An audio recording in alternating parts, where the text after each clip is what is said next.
আরে স্যার, এটা কি চেনো তুমি? না। চেনো না? না। এটা কি করে সেটা তো জানো। এটার ভিতরে কি করে? কিছু রাখে। এখানে কিছু রাখে, ঠিক না?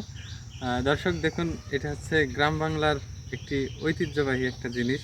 সেটা হলো গ্রামের মানুষ আগে এরকম বাঁশ, এটা কিন্তু বাঁশ, এটাকে সম্ভবত কি বাঁশ বলে, বড়া বাঁশ না জাওয়া বাঁশ, আই ক্যান নট সে, আমি শিওর বলতে পারবো না।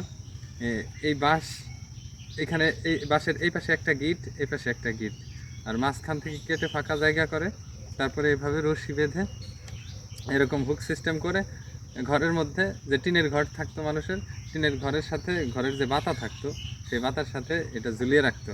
এবং এইখানে বিভিন্ন জিনিসপত্র রাখতো, কলম, জর্দার কোটা, সুপারি বা এরকম আনুষঙ্গিক জিনিসপত্র রাখতো।